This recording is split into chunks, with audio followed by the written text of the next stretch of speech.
السلام علیکم ورحمۃ اللہ وبرکاتہ نحمدہ ونصلی علی رسولہ الکریم اما بعد فاعوذ باللہ من الشیطان الرجیم بسم اللہ الرحمن الرحیم رب اشرح لی صدری ویسر لی امری واحلل عقدۃ من لسانی یفقہوا قولی ربی زدنی علما۔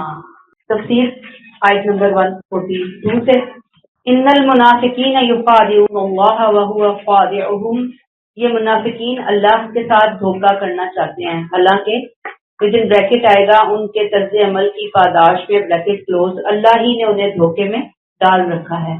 وَإِذَا قَامُوا إِلَى الصَّلَاةِ قَامُوا كُسَالَىٰ، یہ لوگ جب نماز کے لیے اٹھتے ہیں تو سستی کے مارے کھڑے ہوتے ہیں۔ يُرَاءُونَ النَّاسَ وَلَا يَذْكُرُونَ اللَّهَ إِلَّا قَلِيلًا، یہ محض لوگوں کو دکھانے کے لیے اٹھتے ہیں اور اللہ کو کم ہی یاد کرتے ہیں۔ آیت 141 میں ہم منافقین کی موقع پرستی کے بارے میں پڑھ کر آئے۔ آیت 142 میں اب ان کے یعنی منافقین کے باطن، ان کی عبادات، ان کا جو دل کا حال ہے، اللہ اس کو کھول کر بتا رہے ہیں کہ یہ ظاہر پرست مسلمان اللہ کے سامنے ان کی حقیقت کیا ہے۔ اللہ کہتے ہیں ان المنافقین یخادعون اللہ وهو خادعهم۔ اگر آپ کو یاد ہو یہی مضمون سیم سورہ البقرہ آیت 9 میں ہم پڑھ کر آئے، جس میں ہم نے پڑھا یخادعون اللہ والذین آمنوا وما یخدعون الا انفسهم وما یشعرون۔ منافقین یہ سمجھتے ہیں کہ وہ اپنی جھوٹی عبادتوں، ظاہری جھوٹی قسموں سے اللہ کو دھوکہ دے رہے ہیں۔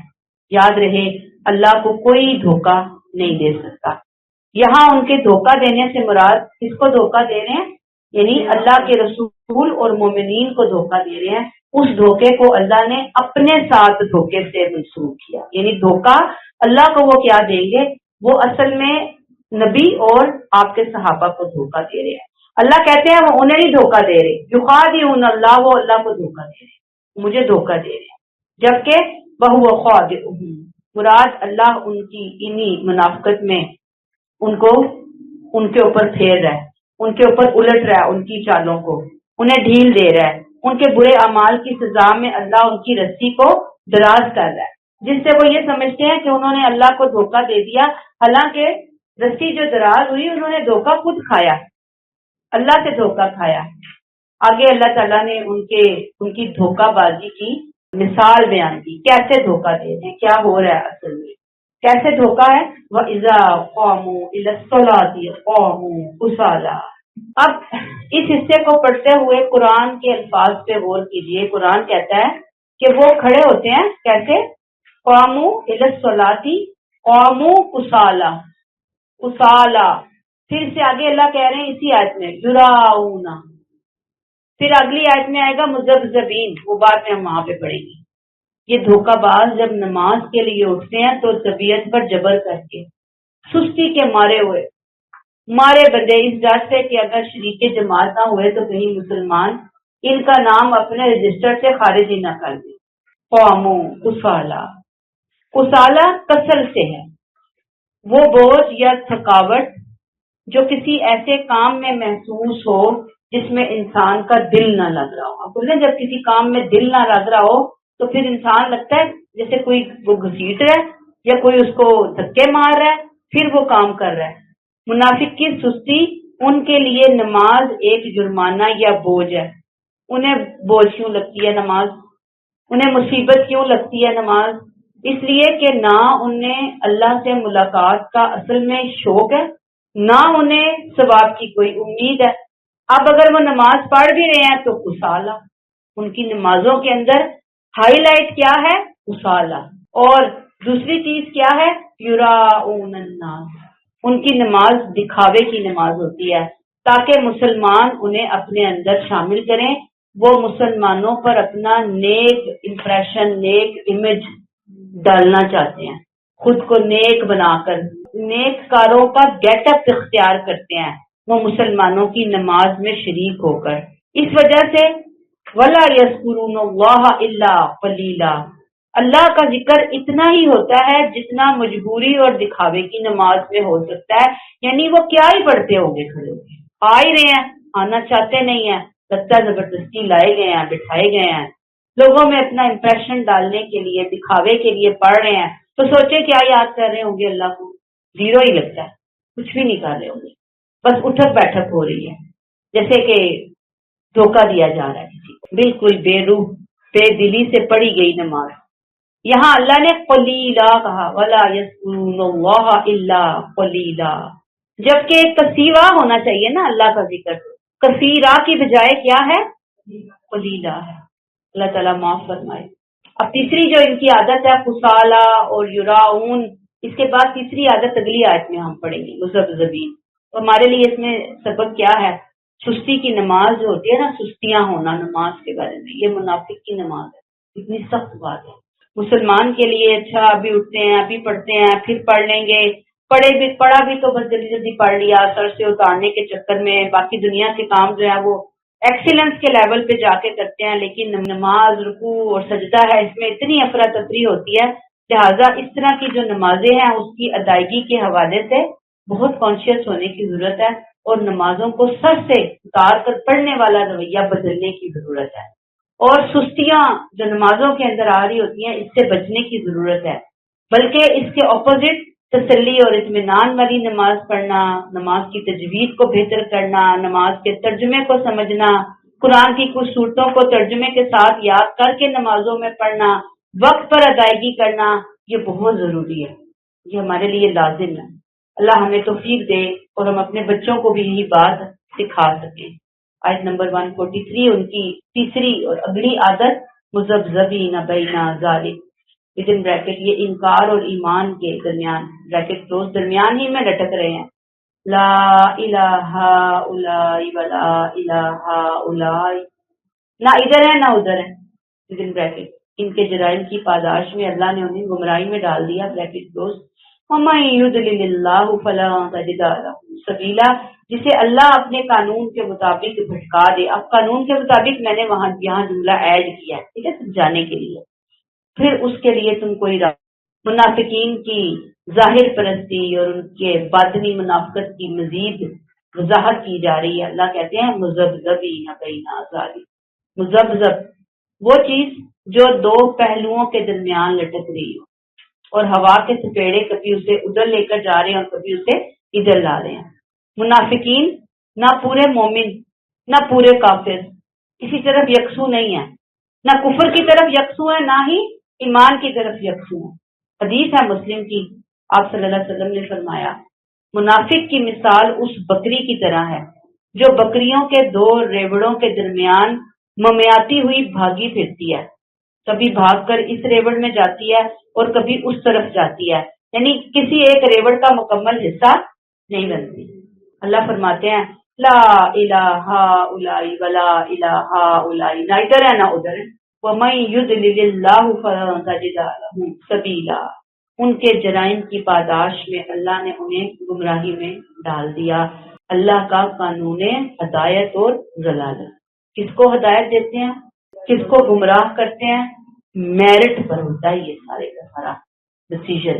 جو بھٹکنا چاہتے ہیں اللہ یہ نہیں کہ پہلے ہی بھٹکا دیتے ہیں، اللہ اس کو بار بار یو ٹرن لینے کے لیے راستے دکھاتے ہیں، اللہ بندے بھیجتے ہیں، اللہ نے اسباب دیے ہیں، اللہ اسباب بناتے ہیں، لیکن پھر اینڈ جب ہو جاتا ہے نا بندے کی ہٹ درمی کا، سرکشی کا، ضدی پن کا، اللہ بھی پھر اس کو کہتے ہیں جاؤ، اور پھر جسے اللہ کہہ دیں جاؤ نکلو، پھر اسے کوئی راستہ نہیں دکھا سکتا۔ یہ جو بھٹکانا ہے نا، اس کا اپنے لیے خود گڑا کھودنا ہے۔ اللہ نے نہیں کہا جاؤ جا کے گرو اس کھڈے میں، جہنم کی آگ میں، بندے نے خود اپنے لیے سلیکٹ کیا۔ اللہ اگر کسی کی بدنیتی اور ہٹ دھرمی کی وجہ سے توفیق ہدایت چھین لے تو دنیا کی کوئی طاقت، کوئی نبی، کوئی پیر، کوئی فقیر، کوئی ولی، کوئی رہنما اسے زبردستی ہدایت کے راستے پر نہیں لا۔ ہدایت کا ملنا اور ہدایت کا چھننا اصل میں انسان کی اپنی نیت، کوشش، اور پھر اللہ کی طرف سے اینڈ میں سٹیمپ لگتی ہے کہ ملے گی یا نہیں ملے۔ دنیا میں کسی تیسرے بندے کی کوئی انوالومنٹ پھر اس میں نہیں ہے، بندہ خود دیا لے گا یا چھوڑے گا۔ جو جان بوجھ کر اندھا بننا چاہے تو پھر اللہ بھی اس کی روشنی چھین لیتا ہے، اور جس سے اللہ روشنی نہ دے اسے کوئی راستہ نہیں دکھا سکتا، اسے کوئی نجات نہیں دے پاتا۔ بہت سخت ہمارے لیے اس میں ایک پکچر پیش کی گئی منافقین کے رویے کی، ان کی عبادات کی، ان کے معاملات کی۔ اپنے معاملات کے اندر یہ جو منافقت والا رویہ ہے نا، اس کو ہم نے ہر حال میں نکالا، جہاں کھڑے ہوں اندر اور باہر سے ایک پلیٹ فارم کے، نہ اللہ کو دھوکہ دے نہ ہی بندوں کو دھوکہ دے۔ آگے آ جائیے آیت نمبر 144، یا ایھا الذین آمنوا لا تتخذوا الکافرین اولیاء، وجن بریکٹ آئے گا اے مومنوں، ان کی باتوں میں آ کر بریکٹ کلوز، مومنوں مسلمانوں کے مقابلے میں منکرین حق کو اپنا دوست مت بناؤ، من دون المؤمنین، مومنین کو چھوڑ کر، اتریدون ان تجعلوا للہ علیکم سلطانا مبینا، کیا تم چاہتے ہو کہ اپنے خلاف اللہ کو واضح دلیل دے دو؟ ابھی 143 میں ہم منافقین کی دو رخی شخصیت کے بارے میں پڑھ کر آئے، کبھی ادھر فائدے کے لیے دوڑتے ہیں، کبھی ادھر فائدے کے لیے دوڑتے ہیں۔ آیت 144 میں مومنوں سے کہا جا رہا ہے کہ آپ لوگوں کے دل کا جھکاؤ ایمان کے ایسے دشمنوں کی طرف نہیں ہونا چاہیے۔ یا ایھا الذین آمنوا، خطاب عام ہے، اصل میں مومنوں کو کہا گیا، لیکن اصل میں سنانا ایسے ہی یہ جو منافقین ہے نا ان کو سنایا جا رہا ہے۔ کن کو؟ جن کا ذکر ابھی ہم نے 143 میں پڑھا۔ کیا کہا گیا؟ مومنوں کو لا تتخذوا الکافرین اولیاء، اولیاء نہیں بنانا۔ یہاں دوستی کون سی دوستی ہے جس سے مومنین کو روکا گیا کہ ایسے اسلام دشمنوں سے دوستی کی پینگیں مت بڑھاؤ؟ یہ دوستی رازداری والی دوستی ہے، دل کی وفاداری والی دوستی ہے، یہ ان کی سپورٹ ہے، یہ ان کی نصرت میں جھکاؤ ہے، یعنی کہ ان کی مدد کے لیے جھکاؤ ہے، ان کا پشت پناہ بننا ہے، ان کا رازدار بننا اور ان کو اپنا رازدار بنانا ہے، دشمنوں کو اپنا سہارا سمجھنا ہے۔ یہاں عام جو حسن سلوک ہے نا، دوستی میں یہ نہیں آئے گا، یہ عام حسن سلوک، عام ورکنگ ریلیشن شپ، یہ نہیں منع کیا ہے؟ بہت جیسے گاڑے تعلقات ہوتے ہیں نا، اٹھنا بیٹھنا، ہم پیالہ ہم نوالا، ایسا کہ جو اسلام دشمن لوگ ہیں اور اب وہ اعلان بھی کرتے ہیں اسلام دشمنی کا، اللہ کہتے ہیں کہ ورنہ تم بھی اسی اخلاقی پستی کا شکار ہو جاؤ گے جس کا ہم پیچھے ذکر بارہا پڑھ کر آئے۔ اللہ تعالیٰ کیا کہتے ہیں؟ لا تتخذوا الکافرین اولیاء من دون المؤمنین، مومنین کو چھوڑ کر ایسے لوگوں کے ساتھ اپنا اتنا زیادہ تعلقات کا معاملہ مت رکھو۔ اور میں نے آپ کو بتایا کہ کمزور ایمان کے لوگ منافقین ایسے ہی لوگوں کے ساتھ دوستی کی پینگیں بڑھاتے تھے، ادھر بھی تھے ادھر بھی تھے۔ اللہ فرماتے ہیں اتریدون ان تجعلوا للہ علیکم سلطانا مبینا، مراد اپنے ہاتھوں ہی اپنی سزا پر دستخط کر رہے ہو؟ دشمنان حق سے دوستی کر کے تم خود اللہ کو یہ ثبوت دے رہے ہو کہ تمہارے دل میں ایمان کی قدر کم ہے، اور اس طرح دنیا داریاں، دنیا کے یہ مفاد پرستی والے رشتے، یہ مصلحت پرستیاں، ان کی قدر زیادہ ہے۔ یہ ایسا ہی ہے جیسے کوئی مجرم خود جج کے ہاتھ میں وہ ثبوت تھما دے جو اس کی سزا کے لیے کافی ہو۔ اتریدون ان تجعلوا للہ علیکم سلطانا مبینا، کیا تم چاہتے ہو کہ اپنے خلاف خود اللہ کو واضح ثبوت دے دو، واضح دلیل دے دو؟ سلطانا مبینا، ایسا ثبوت کہ جس کے بعد گناہ جرم کا کوئی عذر باقی نہ رہے، یعنی کہ بندے نے گناہ کیا، جرم کیا، کوئی بات کرنے کے لیے بچے ہی نہ، کوئی دوسری بات ہی نہ ہو، کوئی تعویل کام ہی نہ آئے، کوئی بہانہ کام ہی نہ آئے۔ اللہ کہتے ہیں کہ تمہارا کفر بالکل واضح اور تمہاری جہنم کی سزا بالکل حقیقت بن جائے، ایسی چیزیں تم خود دے رہے ہو، خود پرووائڈ کر رہے ہو اپنے خلاف ثبوت، اپنے ہاتھ سے اپنا گھڑا، اپنی موت کا گھڑا، اپنی موت کا پروانہ تم خود لکھ رہے ہو، گھڑا خود کھود رہے ہو۔ ایک حدیث سنیے، آپ صلی اللہ علیہ وسلم نے فرمایا جس نے اللہ کی خاطر محبت کی، کسی سے محبت کی، کس لیے کی؟ اللہ۔ اب یہ سیکھنا ہے ہم، اللہ کی خاطر غصہ کیا، اللہ کے لیے دیا اور اللہ کی رضا کے لیے ہی نہ دیا، جس سے روکا وہ بھی اللہ کے حکم کی وجہ سے، تو اس نے اپنے ایمان کو کامل کر لیا، مکمل کر لیا۔ اللہ ہمیں اپنی خاطر بندوں کے ساتھ جڑنے والا بنائے۔ اور کٹنا بھی ہے تو اپنی خاطر، میری اپنی ذات، میری برادری، میرا خاندان، میرا ملک اور قوم، میری خواہش پرست بیچ میں آڑے نہ آئے۔ اللہ ہمیں ایسا پکا مومن بنا دے، آمین۔ آیت نمبر 145، ان المنافقین فی الدرک الاسفل من النار، بریکٹ تمہیں معلوم ہونا چاہیے، بریکٹ کلوز، یہ منافقین تو جہنم کے سب سے نچلے درجے میں ہوں گے، وَلَا تَجِدَ لَهُمْ نَصِيرًا، اور تم ان کے لیے کوئی مددگار نہیں پاؤ گے۔ اب آیت 144 میں ہم نے کیا پڑھا؟ اہل ایمان کو کیا کہا گیا کہ منافقین کی دوستی سے بچو گئی۔ اب آیت 145 میں منافقین کو آخری تنبیہ کہ کوئی اس غلط فہمی میں نہ رہے کہ ان کا یہ جو لا الہ الا ولا ہؤلاء، یہ جو تم کر رہے ہو، یہ بھی ہم نے پڑھا ہے نا کہ کیا کرتے ہیں، نہ وہ ادھر ہے نہ وہ ادھر ہے، مذبذبین بین ذالک کے درمیان میں وہ جو لڑکتے پھر رہے ہیں، دو کشتیوں کے سوار بن رہے ہیں، ان کا ایمان کوئی اللہ کے نزدیک قیمت رکھتا ہے؟ کوئی قیمت نہیں ہے، بلکہ کیا ہے، ان المنافقین فی الدرک الاسفل من النار، سخت سخت آیت ہے یہ۔ ان کا درجہ، منافقین کا درجہ، ایسے نام نہاد مسلمانوں کا درجہ اصل میں منافقین ہے، کٹر کفار سے بھی اللہ کے ہاں بدتر ہے۔ درک، جہنم کے 7 طبقات ہیں، درجے ہیں، جس طرح جنت کے درجات اوپر کی طرف بلند ہوتے ہیں ان کو درجات کہتے ہیں، جہنم کے طبقات ہیں وہ نیچے کی طرف گہرے ہوتے چلے جاتے ہیں، درکات، اسے درکات کہا جاتا ہے، درک ایک اور درکات وہ نیچے، تہ در تہ، نیچے نیچے نیچے نیچے نیچے، اسفل سب سے نیچا، باٹم، الدرک الاسفل وہ جگہ جہاں آگ کا دباؤ، شدت، گھٹن، خوفناک عذاب، سزا کافروں سے بھی زیادہ ہوگی، یعنی یہ وہ مقام ہے جہاں کافر نہیں رکھے جائیں گے، ایسے نام نہاد منافق رکھے جائیں گے۔ منافق کی سزا اتنی سخت کیوں؟ فی الدرک الاسفل من النار، کیوں اتنی سخت؟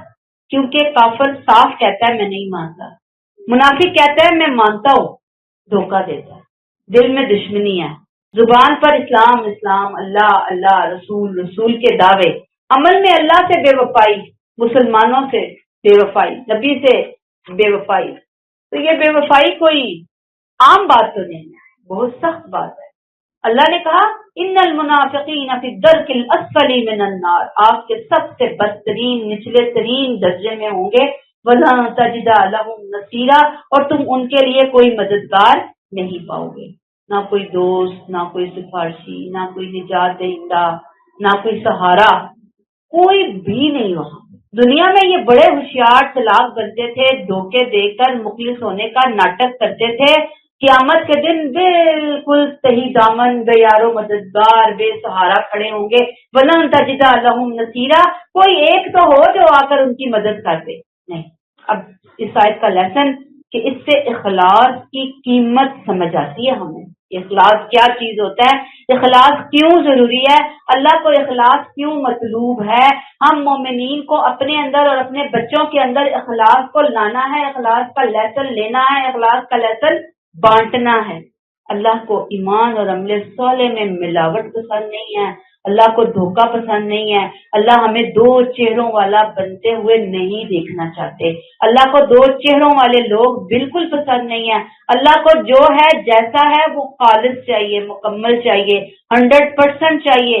اللہ کہتے ہیں میرا بندہ بن جائے، 100%، 99.9% بھی اگر آپ کہیں نا، 99.99% بھی، تو اس کے اندر بھی جو وہ پوائنٹ کا فرق آتا ہے، اللہ کو اتنی سی بھی آمیزش نہیں چاہیے اس اخلاص کے اندر، اللہ کو خالص بندہ چاہیے، خالص مومن چاہیے۔ اللہ ہمیں اخلاص عطا فرما دے کہ ہم اللہ کے بندے بن جائیں۔ اور پھر اس کا جو اگلا لیسن ہے وہ یہ کہ جو منافقانہ صفات ہمارے نبی نے ہمیں بتائی، جھوٹ بولنا، وعدہ خلافی کرنا، امانت میں خیانت کرنا، جھگڑا ہو تو گالی گلوچ کرنا، یہ اللہ تعالیٰ اس منافقانہ اعمال سے سارے یا کوئی ایک آدھ یا 2 یا 3 یا 4، اللہ ہمیں اس سے بچائے، اللہ ہمیں اس سے محفوظ رکھے۔ اور تنہائی میں اللہ کی نافرمانی کرنا تو یعنی کہ انسان سوچے بھی نہیں، محفل میں نہیں کر رہا تو تنہائی میں بھی نہیں اس نے اللہ کی نافرمانی کری۔ اللہ تعالیٰ ہمیں اس طرح کے عمل سے محفوظ فرمائے جس کے لیے اللہ نے الدرک الاسفل من النار ولن تجد لهم نصیرا والی بات کی ہے۔ استغفر اللہ۔ آگے آ جائیے آیت نمبر 146۔ اب 145 میں منافقین کے انجام کا انتہائی سخت نقشہ اللہ نے کھینچ دیا، ایک ہولناک منظر اللہ نے پیش کر دیا۔ اب آیت 146 میں اللہ نے اپنی رحمت کا دروازہ کھول دیا تاکہ کوئی یہ نہ سمجھے کہ واپسی ناممکن ہے۔ ہاں واپسی ہے، واپسی کے دروازے کھلے ہیں، لیکن چند شرائط کے ساتھ۔ وہ کیا ہے؟ الا الذین تابوا واصلحوا واعتصموا باللہ واخلصوا دینہم للہ فاولئک مع المؤمنین۔ ہاں البتہ جو ان میں سے توبہ کر لیں، اپنی اصلاح کر لیں، اللہ کو مضبوط پکڑ لیں، اپنی اطاعت کو اللہ کے لیے خالص کر لیں، تو وہ ایمان والوں کے ساتھی ہوں گے۔ سچی توبہ کے سوا کوئی چیز انہیں فی الدرک الاسفل من النار ولن تجد لہ نصیرا، اس کے علاوہ کوئی چیز انہیں نہیں بچا سکتی اس برے انجام سے، یعنی توبہ کے علاوہ اتنا برا انجام ان کا مقدر ہی مقدر ہے۔ اور توبہ کیسے ہوگی؟ اللہ نے آیت 146 میں پورا میپ بنا کے دے دیا، توبہ کے سٹیپس بتا دیے۔ پہلی تابو، اصلاح، اصلاح کریں، پھر واعتصموا باللہ، اعتصام باللہ کیا ہے؟ اللہ کی رسی کو مضبوطی سے تھامنا، واعتصموا بحبل اللہ جمیعا، یہ وہ اعتصام باللہ ہے۔ اور واخلصوا دینہم للہ، اخلاص یعنی اپنی اطاعت، فرما برداری، وفاداری اللہ کے لیے خالص کرنی ہوگی بغیر کسی تذبذب، ریاکاری، دھوکے بازی کے۔ آئیے ذرا الفاظ سے ہم غور کریں، غور و فکر کی کلاس ہے نا ہماری، غور کر رہے ہوتے ہیں ہم بیٹھ کے۔ تو غور کیا ہے؟ توبہ صرف زبانی نہیں، توبہ توبہ استغفر اللہ، اللہ مجھے معاف کر دیں، نہیں، دل سے توبہ، دل سے ندامت، شرمندگی، شرمندگی کا ہونا بہت ضروری ہے، انسان واقعتاً شرمندہ ہو، آئندہ نہ کرنے کا پختہ عزم، اب نہیں کروں گی اللہ، بس جو ہو گیا سو ہو گیا، پکا عہد، اور گناہ چھوڑ دینا، جو بری حرکتیں ہو رہی ہیں، جو برے اعمال ہو رہے ہیں، جو زیادتیاں ہو رہی ہیں، جو برائیاں ہو رہی ہیں، ان کو چھوڑ دینا۔ لہذا اگر منافق بھی کوئی ایسے توبہ کرے تو اس کے لیے بھی توبہ کا دروازہ کھلا ہے، واپسی کا دروازہ کھلا ہے۔ کب؟ تابو، جیسے میں نے ابھی آپ کو بتائی کہ توبہ میں یہ ساری چیزیں ہوں گی۔ پیچھے سورہ البقرہ کی مختلف آیتوں میں ہم توبہ کے حوالے سے مختلف چیزیں پڑھ کر آئے، تھوڑا سا دہرا لیجیے۔ پھر وہ اصلاح، اپنی اصلاح کر لی، اسلام میں سب سے نمبر 1 اپنا عقیدہ درست کر لیا، اپنے ظاہر اور باطن میں ہم آہنگی پیدا کر لی۔ مراد صرف توبہ کافی نہیں جب تک کردار نہ بدلا جائے، کردار کا بدلا جانا بہت ضروری ہے۔ واعتصموا باللہ، اللہ کو مضبوطی سے تھامنا، مراد واعتصموا بحبل اللہ جمیعا، کس سے جڑنا تھا؟ قرآن سے جڑنا، اللہ کے کلام سے جڑنا، مضبوطی سے چمٹ جانا۔ ہم کر رہے ہیں واعتصموا باللہ، اللہ کے کلام سے مضبوطی سے چمٹے ہوئے ہیں، چمٹنا ہے۔ وَأَخْلَصُوا دِينَهُمْ لِلَّهِ، اپنے دین کو خالص اللہ کے لیے کر لیا۔ یہ منافقین کا سب سے اہم مسئلہ تھا، وَأَخْلَصُوا دِينَهُمْ لِلَّهِ، سب سے اہم، سب سے بڑا مسئلہ۔ وہ پیچھے پڑھ کر آئے، ہم مذبذبین تھے، دکھاوے کی عبادت کرتے تھے، فائدے کے لیے ایمان کا اظہار کرتے تھے، ایمان کے اندر داخل ہوتے تھے۔ اب یہاں پہ اللہ نے شرط رکھ دی کہ اب جو بھی کرنا ہے نا، وہ دنیا کے لیے نہیں کرنا، وہ دکھاوے کے لیے نہیں کرنا، وہ اپنی خواہشات کو سامنے رکھتے ہوئے نہیں کرنا، بلکہ کیوں کرنا ہے؟ وَأَخْلَصُوا دِينَهُمْ لِلَّهِ، للہ کرنا ہے، ان کے لیے لیسن ہے تو ہمارے لیے نہیں ہے، درجہ اولا ہمارے لیے۔ اللہ کہتے ہیں فَأُولَئِكَ مَعَ الْمُؤْمِنِينَ، کیا شاندار اعلان کر دیا، کن کے لیے؟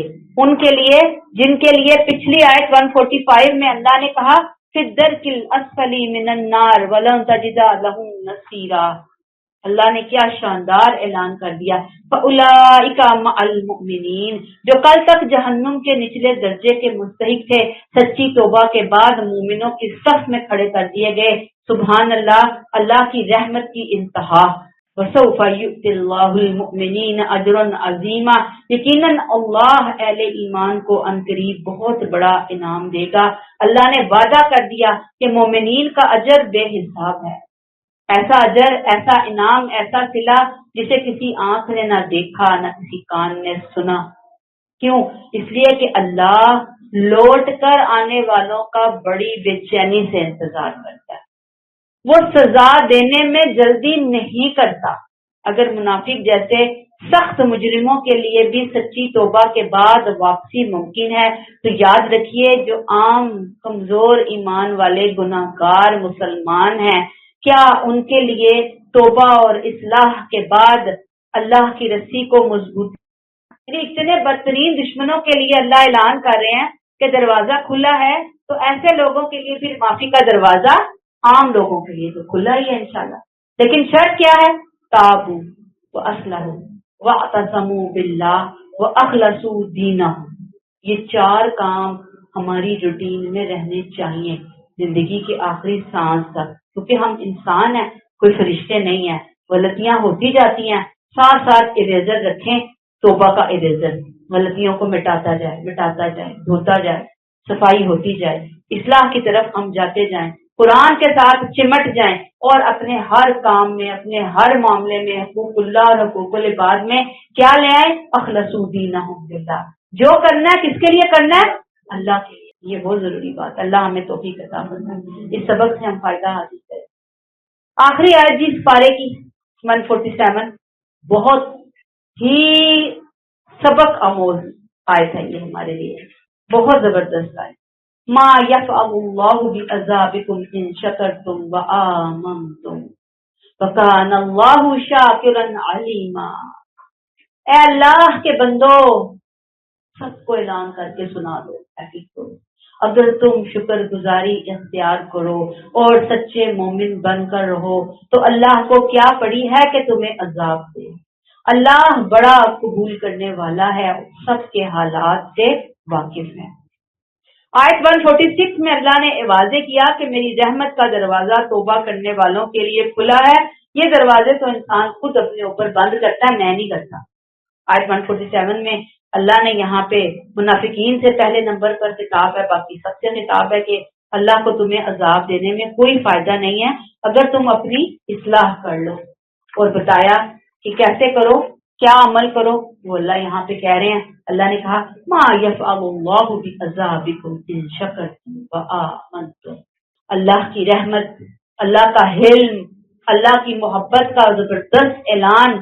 اللہ کہتے ہیں مجھے تمہیں سزا دے کر کوئی خوشی نہیں ملتی، تمہیں سزا دینے میں میرا کوئی فائدہ نہیں ہے، میری کوئی طاقت نہیں بڑھتی تمہیں سزا دے کر، اگر انسان دو کام کرے، شکر تم اور دوسرا آمن تم۔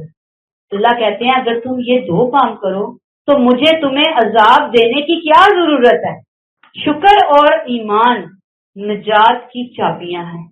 عام طور پر ہم سمجھتے ہیں کہ پہلے ایمان آتا ہے پھر شکر آتا ہے، اللہ یہاں پہلے شکر کو لائے اور پھر ایمان کو لائے، کیوں؟ اس لیے کہ شکر وہ دروازہ ہے جس سے ایمان اندر داخل ہوتا ہے۔ بہت سے لوگ نعمتیں لیتے ہیں اور گرانٹڈ لیتے ہیں، دینے والے کو نہیں پہچانتے، زندگی گزارتے ہیں لیکن رب کو نہ پہچانا نہ مانا۔ اللہ فرما رہے ہیں بس تم اتنا کر لو کہ نعمت پہچان لو، میں تمہیں ایمان کا راستہ دکھا دوں، میں تم سے عذاب کو دور کر دوں، میں تمہیں اپنی رحمت کے سائے میں جگہ دے دوں گا۔ کب؟ شکر تم وہ آمن تم، شکر کو مزید جانیں گے کیونکہ یہ اتنی امپورٹنٹ بات ہے۔ اللہ نے کہا کہ میں تمہیں عذاب دے کر، خدا کے بندو اللہ کو کیا پڑی ہے تمہیں عذاب دینے کی؟ اگر تم یہ دو رویے، دو عادات، دو چیزیں، دو صفات، دو احکامات، دو نیکیاں اپنی زندگی کے اندر لے آؤ، تمہیں اللہ کو کیا پڑی تمہیں سزا دینی؟ گویا اللہ ان چیزوں سے سزا کو دور کر دیتے۔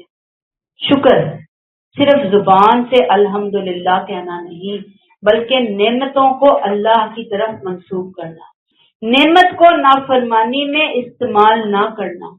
اور پھر یاد رکھیے، مشکل میں تکلیف میں اللہ سے بدگمان نہیں ہونا، یہ شکر ہے۔ تکلیف آئی ہے، پہلے جب وہ میٹھا دے رہا تھا تو ہپ ہپ کر کے کھا رہے تھے، اب ذرا اس نے کڑوا دے دیا تو تھوکنا شروع کر دیا۔ سوچنے کی بات ہے نا، رویہ ہے کہ پہلے جب سب کچھ ادھر سے ہی آ رہا ہے تو ہمارا رویہ جو بن رہا ہے، تو اگر ایک تکلیف زندگی میں آ گئی ہے تو پھر کیوں ہم یوں ٹرن کیوں لیں؟ ہم اللہ کے مومن بندے ہیں، ہم کیوں شکر تم کی راہ چھوڑیں؟ نہیں چھوڑنی۔ اور آمن تم ایمان، یہ محض دعوی ایمان نہیں بلکہ اللہ پر اعتماد، اللہ کی بات کو سچ ماننا، اللہ کے فیصلوں پر راضی رہنا۔ جب ایمان دل میں آتا ہے تو پھر دل نرم ہو جاتا ہے۔ کل آپ نے لیکچر سنا تھا نا، مالک، ملک، ملیک، کتنی چیزیں تھی نا، سیکھی ہے نا اس کے اندر۔ یہی ہمارے لیے لیسن، یہی اللہ کی صفات کو جان کر ہم نے اپنے رویوں کو تبدیل کرنا ہے۔ اللہ فرماتے ہیں وَكَانَ اللَّهُ شَاكِرًا عَلِيمًا، اللہ قدر کرنے والا، سب کچھ جاننے والا ہے۔ شاکر، قدردان، اللہ خود کو شاکر کہہ رہے ہیں۔ دیکھیں یہ بڑا زبردست لفظ ہے۔ بندہ تھوڑا سا عمل کرے، اللہ اس تھوڑے کو بہت بنا دیتے ہیں بھائی، وہ شاکر ہے۔ وہ تھوڑے کو تھوڑا نہیں رہنے دیتے، وہ تھوڑا میری آپ کے ڈکشنری میں تھوڑا ہو سکتا ہے، وہ ایک لقمہ ہو سکتا ہے، اللہ کے نزدیک وہ اخلاص سے دیا ہوا لقمہ پتہ نہیں کہاں سے کہاں پہنچا دے۔ حدیث سنیے بخاری کی، اللہ تعالیٰ فرماتا ہے کہ میں اپنے بندے کے گمان کے ساتھ ہوں، جب وہ مجھے یاد کرتا ہے تو میں اس کے ساتھ ہوں، بس جب وہ مجھے اپنے دل میں یاد کرتا ہے تو میں بھی اسے اپنے دل میں یاد کرتا ہوں، اور جب وہ مجھے محفل میں یاد کرتا ہے تو میں اسے اس سے بہتر فرشتوں کی محفل میں یاد کرتا ہوں، جیسے اب ہم محفل میں بیٹھ کر اس کو یاد کرنے لگے ہوئے ہیں۔ اور اگر وہ مجھ سے ایک بالشت قریب آتا ہے تو میں اس سے ایک ہاتھ قریب جاتا ہوں، اور اگر وہ مجھ سے ایک ہاتھ قریب آتا ہے تو میں اس سے 2 ہاتھ قریب جاتا ہوں، اور اگر وہ میری طرف چل کر آتا ہے تو میں اس کے پاس دوڑ کر آتا ہوں۔ شاکرن علیما، یہ شاکر ہے وہ، علیما سب کچھ جاننے والا، انسان کی نیتوں کو، اس کے باطن کو، اس کے اندر کی کیفیات کو، باہر کو تو جانتے ہیں، دنیا بھی جان رہی ہوتی ہے، وہ اندر بھی جانتا ہے۔ اللہ ہمیں توفیق عطا فرمائے کہ ہم ان 2 چیزوں کو اپنی روٹین کا حصہ بنائیں۔ اللہ عذاب دینے والا نہیں، موقع دینے والا مہربان رب ہے، اس نے دروازے کھول دیے ہیں، ہم شکوے کو شکر میں بدل دیں، ہم غفلت کو ایمان میں بدل دیں۔ یاد رکھیے پھر اللہ کا عذاب نہیں، اس کی رحمت اور اس کی معافی ملے، کیونکہ وہ شاکر ہے، کیونکہ وہ علیماں ہے۔ اللہ ہمیں توفیق دے، اس آیت کو ضرور اپنے قرآن میں ہائی لائٹ کر لیں، اور جب بھی پڑھیں، جب بھی قرآن سے گزریں، اس آیت سے گزریں تو رک کر اللہ سے دعا مانگتے ہوئے گزریں، اللہ یہ دونوں کیفیات، یہ دونوں اعمال مجھے نصیب فرما دے۔ آ جائیے جی آگے، آیت نمبر 148، لا يحب الله الجهر بالسوء من القول الا من ظلم وكان الله سميعا عليما۔ اے ایمان والو، یہ منافق تم پر زیادتی کریں اور تم جواب دینا چاہو تو دے سکتے ہو، اس لیے کہ بریکٹ کلوز، اللہ مظلوم کے سوا کسی کا بری بات کہنا پسند نہیں کرتا، اور اللہ وکان اللہ سمیعا علیما، اللہ سب کچھ سننے والا اور جاننے والا ہے۔ اب یہاں آیت 148 میں مسلمانوں کو ایسے ہی تنبیہ کی جا رہی ہے جیسے آیت 86 میں ہم پڑھ کر آئے، جہاں منافقین سے اعراض کا حکم ہوا تو وہاں مسلمانوں کو یہ ہدایت کی گئی کہ جو تمہیں سلام کرے تم اس کے سلام کا جواب دو۔ مقصود اس سے یہ تھا کہ مبادہ پرجوش مسلمان ان لوگوں سے سلام اور سلام ہی بند نہ کر دیں جن پر منافقت کا شبہ ہے۔ ابھی جو پچھلی آیات ہم نے پڑھی، جس میں ہم نے پڑھا منافقین کے لیے فی الدرک الاسفل من النار تک کے الفاظ، اس سے اس بات کا اندیشہ تھا کہ مسلمان اعلانیہ سخت الفاظ میں منافقین کی برائیوں کا اظہار اور اعلان کرنا شروع کر دیں کہ یہ تو برے برے لوگ ہیں، یہ تو دیکھو کیسے کر رہے ہیں، یہ تو ہے ہی برے، یہ فلاں، دیکھو اللہ نے قرآن میں ان کے بارے میں آیات نازل کر دی۔ اس وجہ سے آیت 148 میں خاص ہدایت کی اللہ تعالیٰ نے مومنین کو کہ صرف مظلوم ہی کسی کے ظلم، کسی برائی کے لیے اعلانیہ نام لے کر اظہار کر سکتا ہے. یعنی کسی کے ظلم کی جو برائی ہے نا اس کا اظہار کون کرے گا؟ مظلوم. دوسروں کے لیے اللہ پسند نہیں کرتا. اب یہاں اللہ چونکہ معاشرتی جماعتی زندگی کے لیے بہت اہم بات ہمیں سمجھا رہے ہیں، اس لیے یہ سمجھنا ضروری ہے. یاد رکھیں کہ جماعت کی جو زندگی ہوتی ہے نا، جب ہم گروپس کے اندر رہ رہے ہیں، سوسائٹی معاشرے کے اندر رہ رہے ہوتے ہیں، اگر کوئی ایسی برائی جڑ پکڑ رہی ہو تو اس کا خاتمہ کرنا بہت ضروری ہوتا ہے، تاکہ وہ لوگ بھی اس سے محفوظ ہوں اور باقی لوگ بھی اس کے شر سے محفوظ ہوں. خام خواہی کسی متعین شخص کے بارے میں لوگ بدگمانیاں کرنا نہ شروع کر دیں کہ فلاں اس برائی کا مرتکب ہے. یہ کہنا کہ تو منافق ہے، تو کافر ہے، تو فلاں ہے، یہ کیا کرتا ہے؟ یہ پورے کے پورے سسٹم کو کولیپس کر سکتا ہے. جی اللہ تعالیٰ نے یہاں پہ کیا کہا؟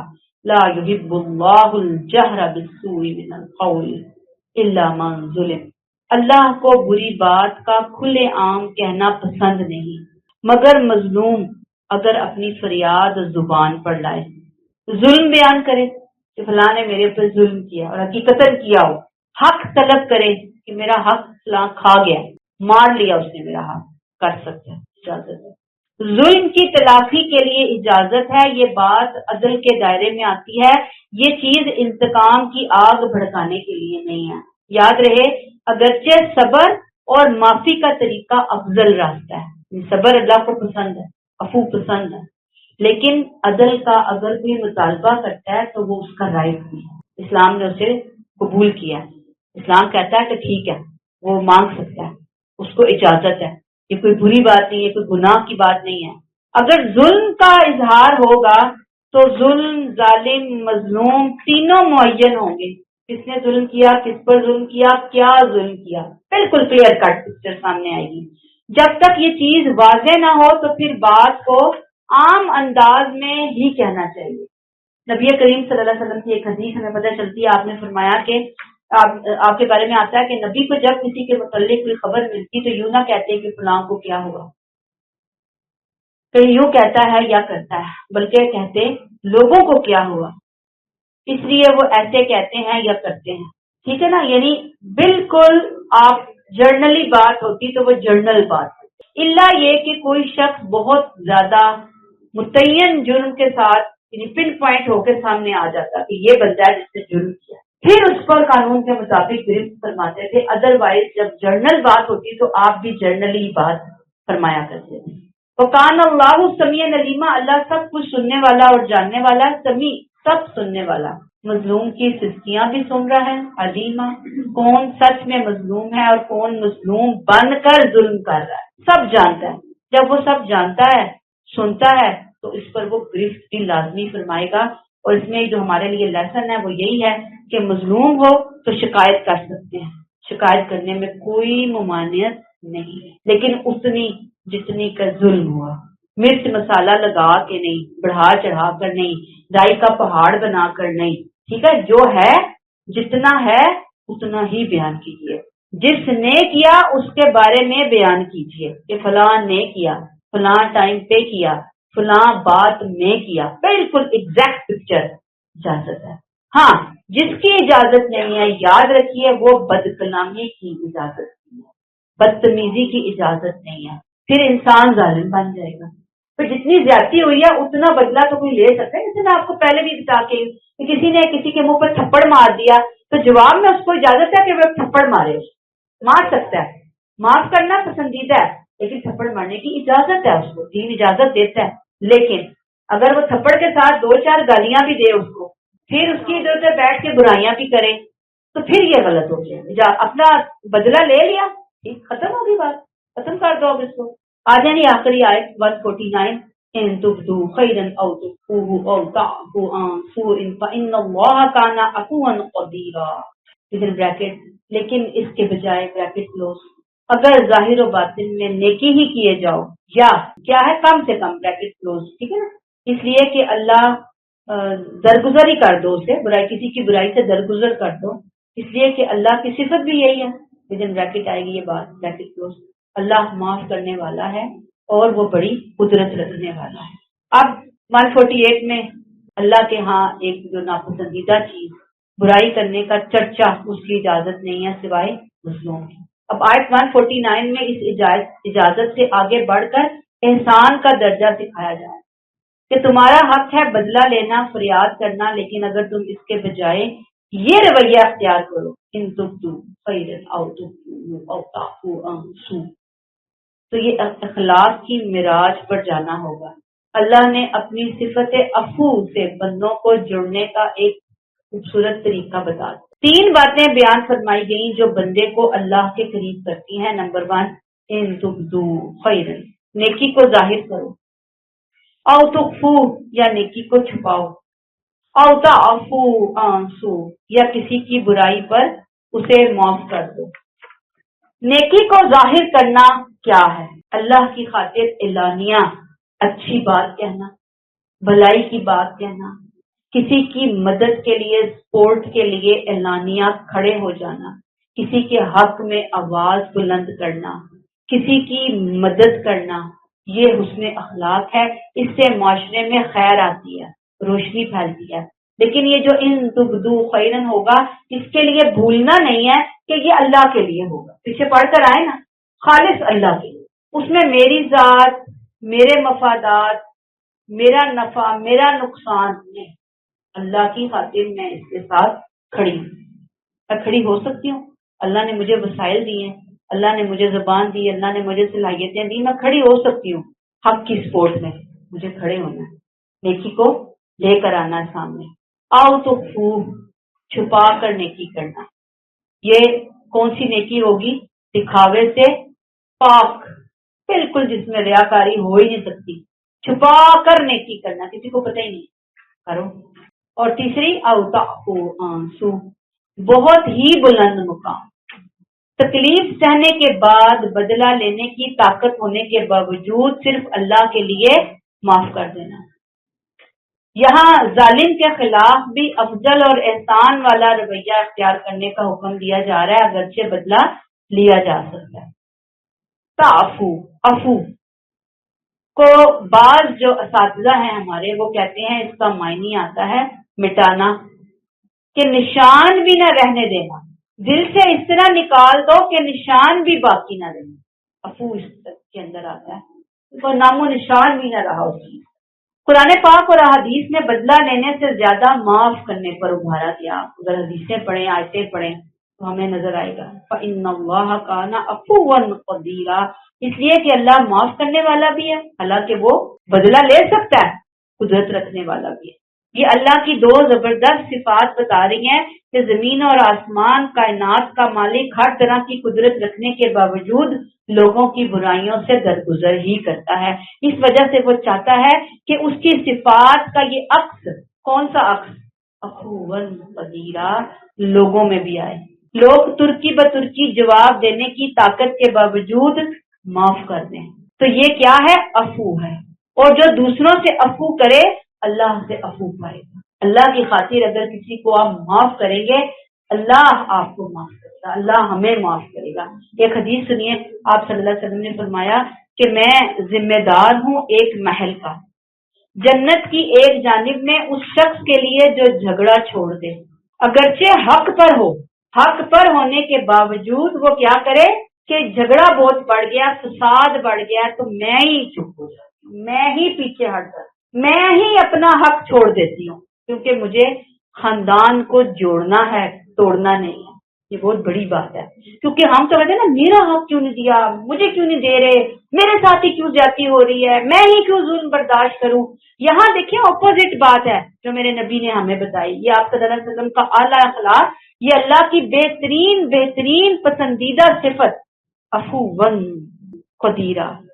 آپ صلی اللہ علیہ وسلم کی حدیث دوبارہ دہراتی ہوں، آپ نے فرمایا کہ میں ذمہ دار ہوں، میں ذمہ داری لیتا ہوں، نبی کہہ رہے ہیں میں گارنٹی دیتا ہوں ایک محل کا، جنت کی ایک جانب میں، جو اس شخص کے لیے ہے جو جھگڑا چھوڑ دے اگرچہ حق پر ہو، اور ایک محل کا جنت کے درمیان میں اس شخص کے لیے جو جھوٹ چھوڑ دے اگرچہ مزاح ہی میں ہو، یعنی مذاق میں بھی جھوٹ نہیں، اور جنت کی اعلیٰ منازل میں ایک محل کا اس شخص کے لیے جو اپنے اخلاق کو عمدہ بنا دے۔